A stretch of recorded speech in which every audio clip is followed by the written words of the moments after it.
Beleza, galerinha? Bom dia, professor Tássio. Então, pessoal, finalizamos aí o nosso pré-modernismo, beleza? E agora a gente vai dar continuidade aí a essa fase do modernismo, agora com a primeira fase do modernismo. Lembrando que o modernismo ele vai ser subdividido em primeira, segunda e terceira geração, beleza? Ou terceira fase, como eu coloquei aqui para vocês. Então, a primeira fase aí é a fase que vai se estender aí de 1922 até 1930, né? Então aí nós temos esse período que foi caracterizado como a primeira fase do modernismo. Antes da gente iniciar nossa aula, vamos só rebater um pouquinho aqui do que a gente já sabe em relação ao que foi, né, o pré-modernismo, para que a gente entenda um pouquinho melhor o que será o modernismo, beleza? Então olha só, falei com vocês aí sobre a questão do pré-modernismo, ele não ser uma escola literária, né? Ele ser apenas um período de transição entre aí as escolas clássicas lá do parnasianismo e do simbolismo, né? E o modernismo, que é essa fase que nós vamos estudar agora. Então ele ficou ali no meio. O autor pré-modernista ele não se caracterizava como pré-modernista, beleza? Então ele escrevia segundo a questões, contexto social, a sociedade, as mudanças dentro dessa sociedade. E essas características, elas puxavam muito mais para o modernismo do que para as escolas clássicas lá do simbolismo e do parnasianismo. Entendeu? Então, por isso que deu-se o nome de pré-modernismo, porque pelas características em relação a, a nova literatura, a nova tendência dessa literatura. Características, por exemplo, como uma linguagem mais livre, né? Uma linguagem sem a utilização de rimas, né? Como, por exemplo, um soneto, né? Um poema que segue uma estrutura, uma métrica. Então, isso a gente já começou a ver lá no pré-modernismo.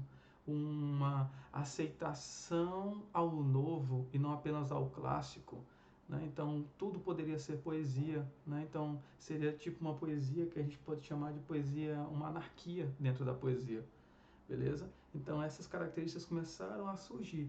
Porém, o autor pré-modernista, ele não se caracterizava pré-modernista, beleza? Ele escrevia de forma aleatória, ele não sabia a que escola, a que período ele pertencia.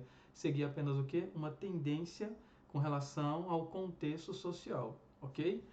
Aí vem o modernismo. O modernismo não, totalmente é, é, é, diferente aí. Ele já é considerado sim uma escola literária. Ele já veio com uma tendência, né? Ele já veio aí com um objetivo que é justamente pegar, por exemplo, as vanguardas europeias e utilizá-la como base para criar um modernismo brasileiro.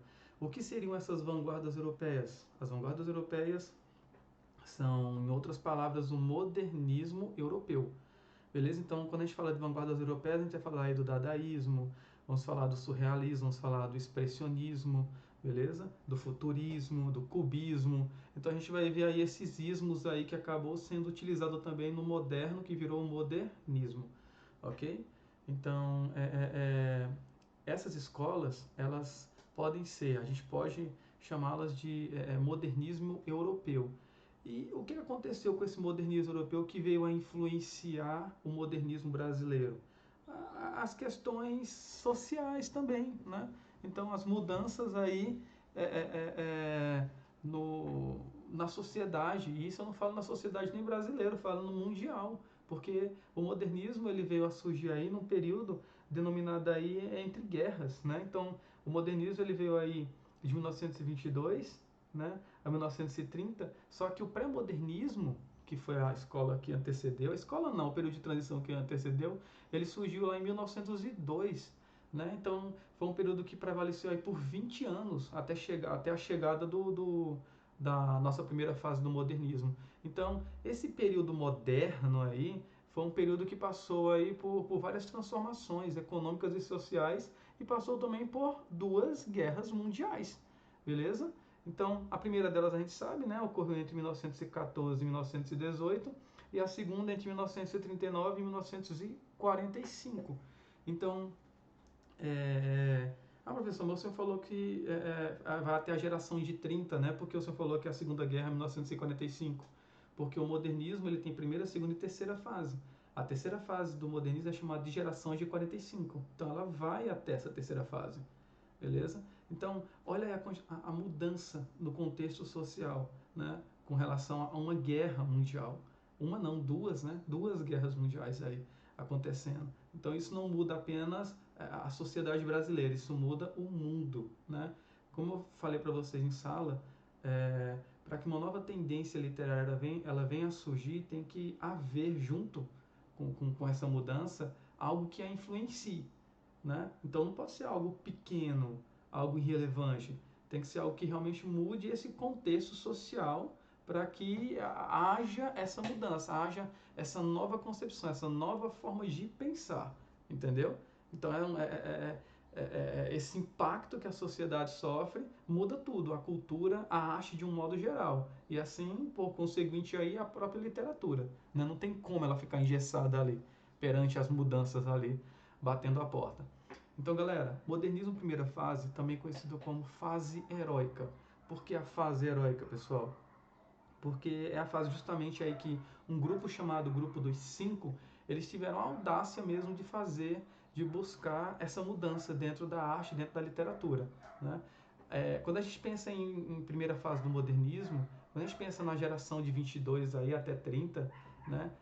O modernismo primeira fase, que foi é, é, organizado a Semana de Arte Moderna entre 11 e 18 de fevereiro de 1922, justamente 100 anos depois da independência do Brasil. Então lembrem-se lá atrás, né? 100 anos, né, de independência do Brasil, 1822. 100 anos depois, 1922, a independência cultural, né? Então o Brasil era um país, agora o Brasil ele era independente culturalmente. Esse era o objetivo da escola modernista, né? Criar uma nova tendência, uma cultura brasileira, mas é difícil criar uma cultura 100% brasileira. O objetivo era esse, mas é difícil criar uma tendência sem uma escola 100% brasileira. Por que é difícil? Porque o nosso berço está na Europa. Os autores que nós vamos estudar, né, tanto no período de transição, como nas escolas anteriores, como nessa escola modernista também, o berço deles, por mais que eles tenham nascido no Brasil, mas o berço acadêmico deles, ou da maioria deles, estava na Europa, né? Então, assim, a influência europeia era muito pesada, era massiva dentro da sociedade brasileira, então não tinha como, né? Então, o Oswald de Andrade e a Tarsila do Amaral, eles tinham uma ideia, né, não de criar uma nova tendência 100% brasileira, com características brasileiras, sim, valorizando a cultura brasileira, sim, mas que eles copiassem aí o perfil, o estilo dessas escolas literárias europeias aí, como eu citei para vocês, cubismo, dadaísmo, surrealismo, expressionismo, né? Então, pegar o estilo, as características e adaptá-las ao contexto social brasileiro. Então, não é um Ctrl+C, Ctrl+V, é pegar aquelas ideias, né?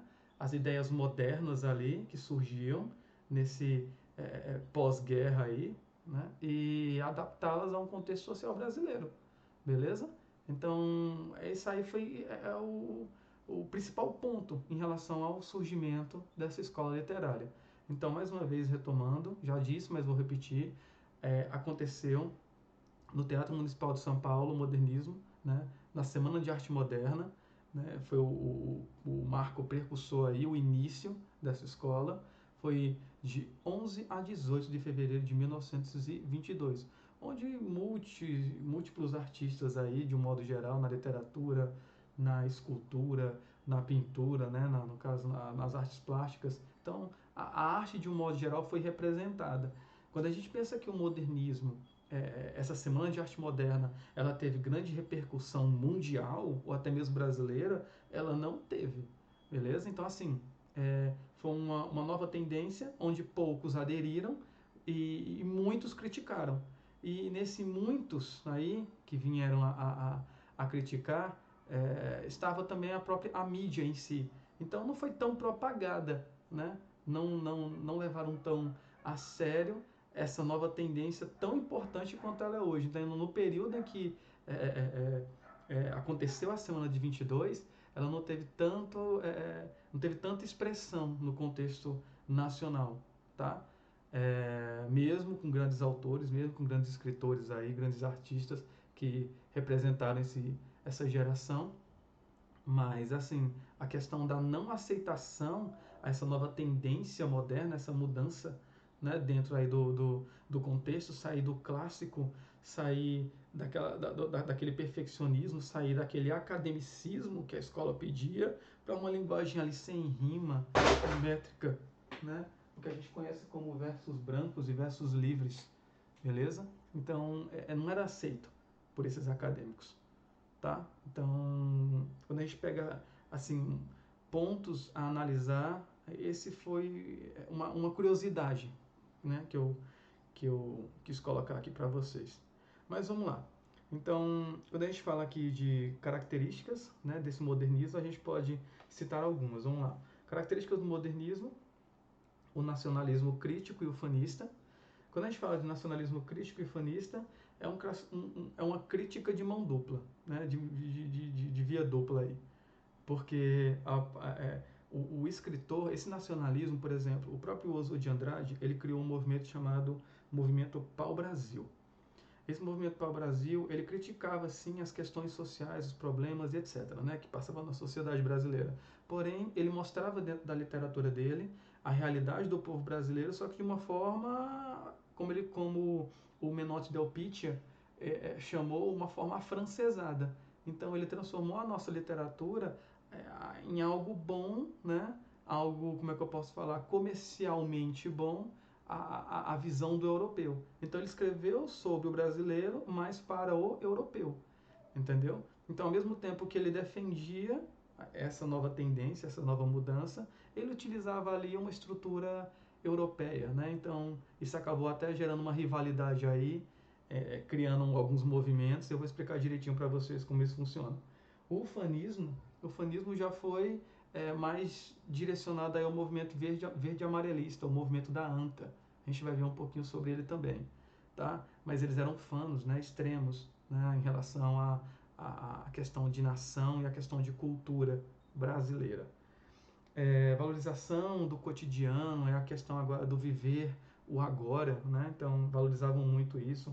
Resgate aí as raízes culturais brasileiras, né? O próprio movimento Pau-Brasil, ele faz um resgate essa questão aí da extração do pau-brasil, né? Então tem essa valorização, dão essa importância a esse contexto histórico e cultural aí das raízes brasileiras.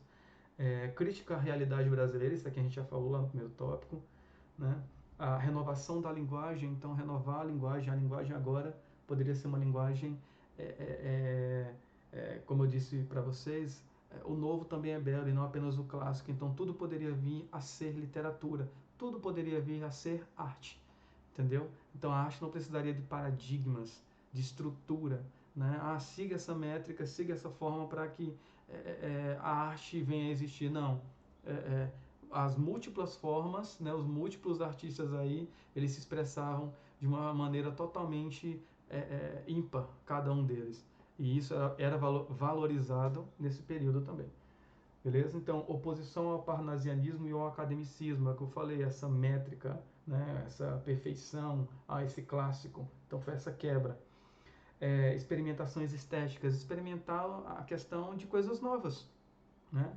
Então, renovações artísticas também, né? Então, a ironia, o sarcasmo, a irreverência, justamente voltada à questão da crítica, né? Eram figuras de linguagem totalmente trabalhadas dentro da literatura. O caráter anárquico e destruidor, então a anarquia dentro da literatura foi novamente voltando a essa quebra, tá? E versos livres e brancos, então versos aí sem métrica e versos sem rimas, né? O verso parnasiano, o soneto parnasiano, tinha que ser decassílabos, né? E a 10ª sílaba tinha que ser tônica, né? Então isso aí é uma métrica, uma estrutura, né? São 2 tercetos, 2 quartetos e por aí vai. Então perdeu-se essa métrica, perdeu-se as rimas. Então a poesia poderia ser feita de uma forma totalmente inovadora e diferente. Ok? Então aqui algumas características aí em relação à primeira fase desse modernismo, essa fase heróica. Ok, galera? Então vamos passar aqui no nosso próximo slide. Então vamos lá. Eu vou ler um pouquinho agora, tá? Expliquei para vocês, vou fazer uma leitura aqui rápida. Então, a Semana de Arte Moderna. 1922 foi sem dúvida o marco inicial da estética moderna brasileira. Então, 100 anos depois aí da independência, a independência cultural. A semana reuniu apresentações de dança, músicas, exposições e recitação de poesias. Ela chocou grande parte da população brasileira, por estar avessa ao tradicionalismo vigente, estabelecendo assim novos paradigmas à arte. Então, quando a gente fala aqui, ó, cadê aqui? Deixa eu pegar meu lápis. Quando fala aqui que, cadê? Chocou aqui a apresentação de poesia, aqui, ó. Então, chocou grande parte da população brasileira, é porque essa grande parte da população brasileira é adepta aí a essa linguagem tradicional que eu citei aqui nas características, ok? Então, por isso que eu falei para vocês, a questão de não ter grande, por meio, grande influência midiática, né? Então, no período não foi algo assim, nossa, hoje aconteceu a semana, iniciou a Semana de Arte Moderna. Foi algo assim que, no período, para vocês terem ideia, tem relatos aí, estudos, que eu fiz um levantamento, onde fala-se que haviam pessoas que nem sabiam o que estava acontecendo, né? Nem sabia, nem souberam o que aconteceu aquela Semana de Arte Moderna ali. Porém, olha no que se tornou hoje, né? A escola literária e a importância que ela trouxe hoje para os meios literários aí, né? Então vamos lá. Os artistas envolvidos tinham como principal intuito apresentar uma estética inovadora, pautada nas vanguardas artísticas europeias. Então, pegaram essas vanguardas europeias aí, pegaram essas características, essas escolas europeias como cubismo, futurismo, expressionismo, dadaísmo, surrealismo, entre outros ismos aí, né? E criaram aí o modernismo, beleza? Então, essas vanguardas europeias, como eu disse para vocês, podem ser consideradas como modernismo europeu, ok? Iniciadas a partir do final do século XX. Então, basicamente, o que eu coloquei aqui foi um resumo do que eu já falei lá no primeiro slide, ok? Então, vamos passar aqui. Aqui nós temos o grupo dos 5. Esses 5 aqui foram os precursores, os que tiveram coragem, não? Que deram a cara ali à sociedade e brigaram, né, por essa mudança dentro do contexto artístico, literário e social, né? Então são eles o Mário de Andrade, Oswald de Andrade, Menor de Delpitia, Tarsila do Amaral e Aneta Mafaldi. Essas duas últimas aí, artistas plásticas, Tarsila do Amaral e Aneta Mafaldi, beleza? A Tarsila do Amaral, ela não participou, tá? Lembrando, ela não participou do dia, né? Da Semana de Arte Moderna, ela não estava lá, né? Mas foi de grande relevância em relação à sua arte. A sua arte, ela representava justamente uma característica única e que representava totalmente a primeira geração modernista ou o modernismo como um todo. Essa característica chamava-se de rapsódia, que é a mistura de tendências, né? A gente vai falar aqui um pouquinho dessa rapsódia por um outro nome, um nome indígena. Eu vou chegar lá e vocês vão entender do que eu estou falando. Então, é importante lembrar que muitos artistas foram estudar na Europa, né? Isso aqui a gente já falou. Sobretudo Paris, centro irradiador cultural e artístico na época, e trouxeram essas inovações no campo aí das artes. Então, como eu disse, não tem como se livrar dessa cultura europeia, né? Eles apenas transformaram e adaptaram a uma forma aí brasileira, ok? Então, isso aí a gente traz o quê? O ufanismo. Mas existiram os movimentos aí, uns que vinham para mostrar mais o contexto histórico, outros mais com traços aí racistas, nazistas, né?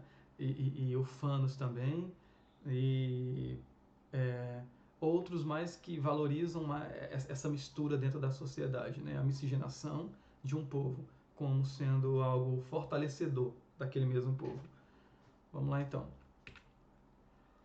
Grupos modernistas. Então esses grupos aqui eles foram muito importantes. Existiram outros, né? Mas assim, eu quero destacar para vocês algo recorrente. Recorrente em quê? Nas avaliações externas.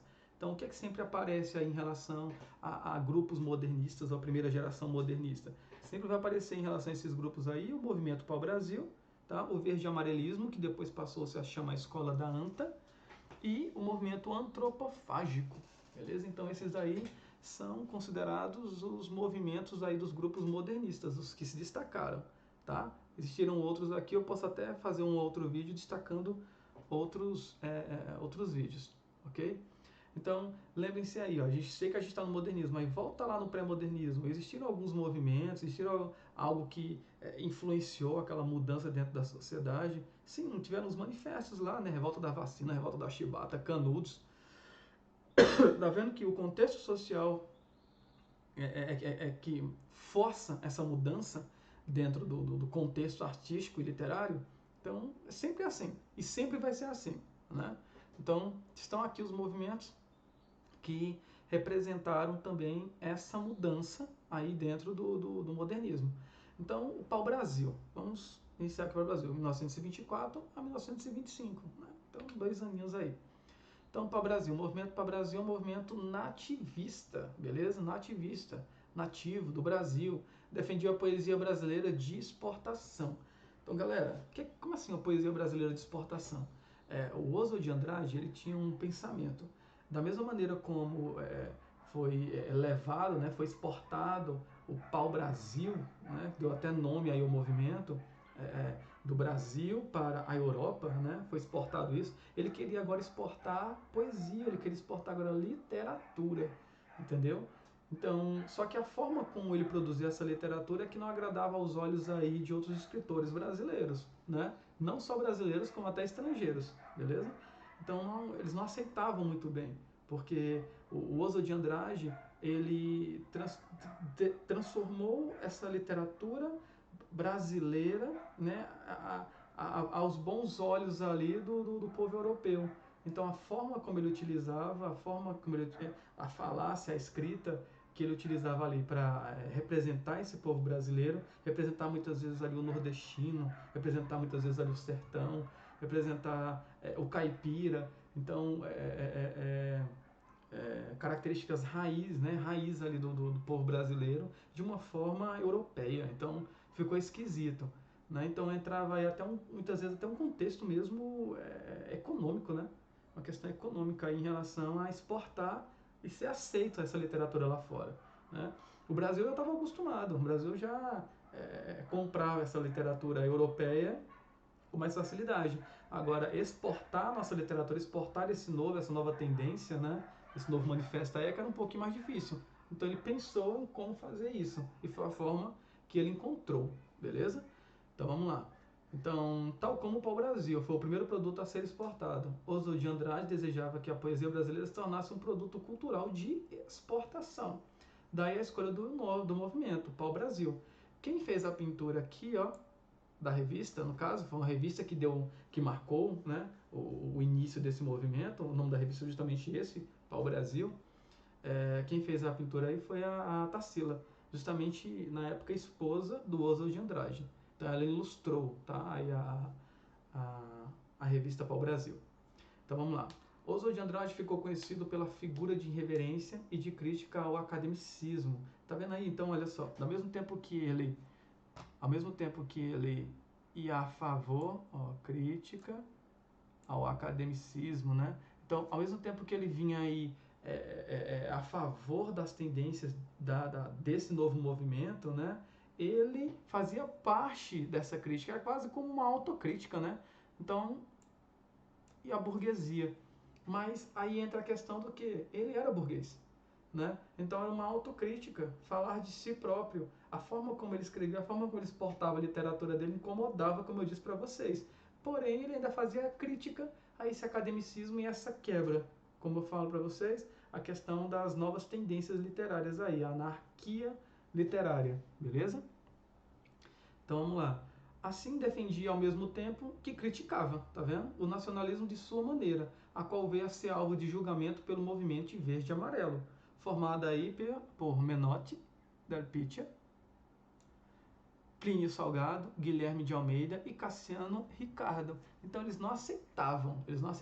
Se fosse para exportar uma literatura, né, para a Europa, que fosse uma literatura brasileira, com as características do povo brasileiro, tá? E não, como eles falaram aí, afrancesado, né, aos olhos do povo europeu, ok? Então vamos lá, passando aqui. E aí veio o movimento verde e amarelo. Esse aí foi o fano ao extremo, o nacionalista ao extremo, e ele só surgiu aí decorrente justamente do julgamento do movimento pau-brasil, da não aceitação do movimento pau-brasil. Então vamos lá, rapidinho aqui. Decorrente dessas duas características, em 1924, Oswald de Andrade escreve o Manifesto da Poesia pau-brasil, afrancesado, tá vendo? Características europeias, conforme foi apontado pelo movimento verde e amarelo, que despontava em São Paulo. Então esse movimento verde e amarelo, ele surgiu porque o pau-brasil surgiu. O movimento pau-brasil surgiu, tá? Então vamos lá. Assim, o surgimento do movimento verde e amarelo decorre como forma de reação ao modelo nacionalista preconizado, tá vendo aqui, ó? Preconizar é rebaixar, modelo nacionalista preconizado pelo escritor Oswald de Andrade. Eles não aceitaram, né? Então eles defendiam o patriotismo em excesso e nazifascista. Então eles eram aí realmente fascista e nazista, tinha essas características, tá? Quando a gente pega assim essas questões políticas aí relacionadas ao fascismo, ao nazismo, né? Que aqui surgiam, despontavam lá na Europa, né? Quais eram as características?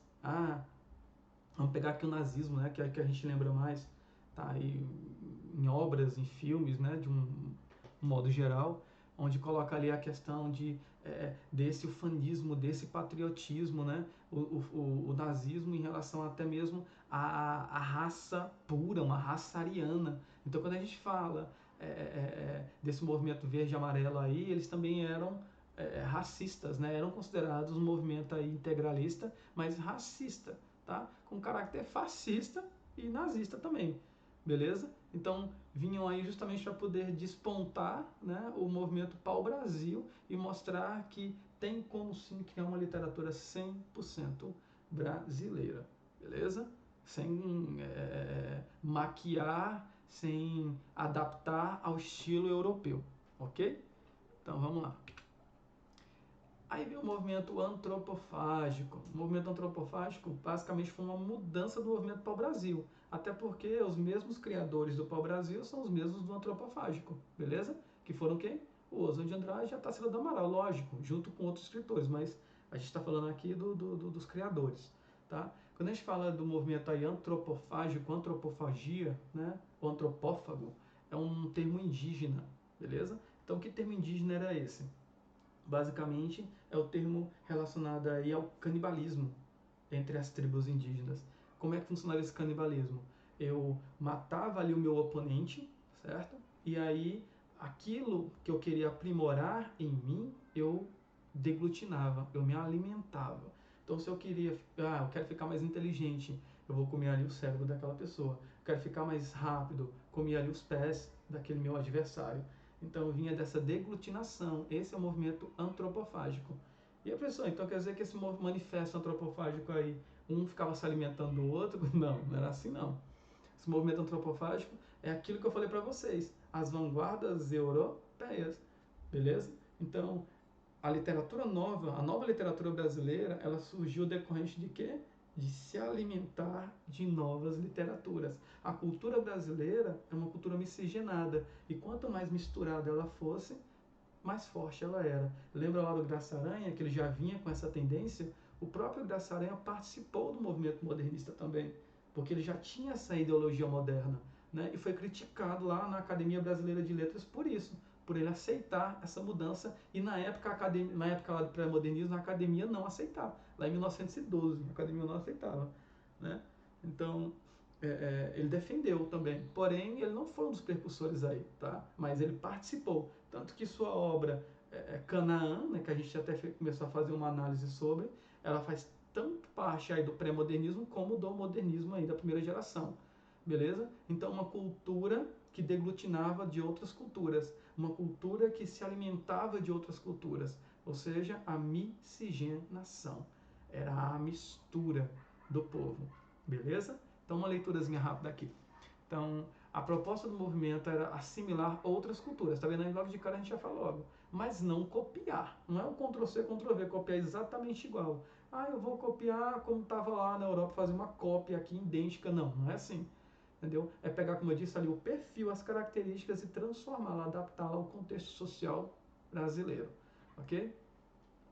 A marca do símbolo do movimento antropofágico é o Abaporu. O Abaporu. O próprio significado de Abaporu já diz tudo, né? O homem que come, né?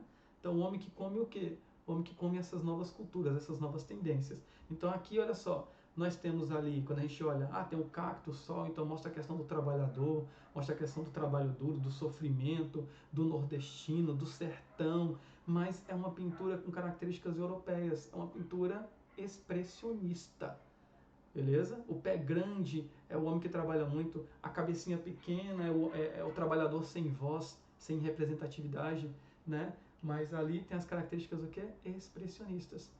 Tá? O expressionismo é brasileiro? Não, o Brasil é modernismo, então ela pegou essa ideia lá da Europa e adaptou. Então ela pegou uma vanguarda, um estilo expressionista, uma vanguarda europeia, com aquela ideia, com aquele perfil, ela criou uma das suas obras-primas aí, né, que até hoje é tão conhecida e tão venerada, beleza? Ela pintou esse quadro aí, criou essa obra e deu de presente ao seu esposo, o Oswald. Belezinha? Então, o Manifesto Antropofágico, o Manifesto Antropófago, que deu origem ao movimento, foi publicado por Oswald de Andrade em 1º de maio de 1928, na também revista Antropofagia. Então, eles sempre lançavam um movimento por meio de uma revista, né? Então, publicava uma revista, lógico, de grande circulação, né? E por meio dessa revista aí, tornava conhecido aquele movimento, ok? Lembrando aqui, eu passei e não falei. Deixa eu voltar. O movimento verde e amarelo, ele também mudou a nomenclatura dele para movimento da anta, tá? Por que o movimento da anta? Eles pegaram ali um animal de grande representatividade mítica ali ao povo indígena, né? Então, um animal 100% brasileiro para representar também o seu movimento. Vocês terem ideia de quanto fano eles eram em relação a isso. Então, até o nome, primeiro foi verde e amarelo, né? Que representava ali a bandeira. Depois um animal que representava o quê?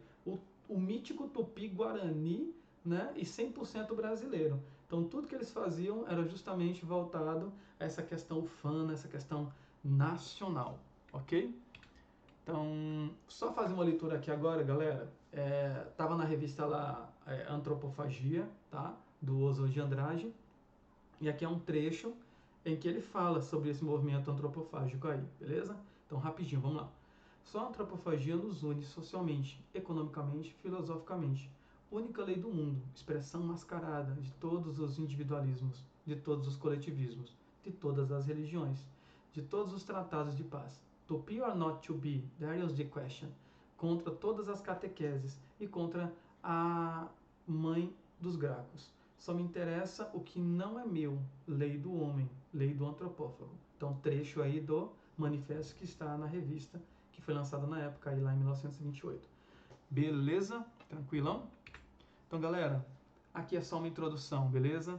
Nossa próxima aula a gente continua esse conteúdo, tá? Eu vou detalhar um pouquinho mais desses movimentos para vocês, e a gente vai entrar um pouquinho mais nas obras e muito mais também nos autores. Vamos falar também de contexto histórico, tá? Vamos criar aqui também um resumo para facilitar a questão do entendimento de vocês em relação a essa escola literária. Então, até a nossa próxima aula. Fiquem com Deus. Tchau, tchau.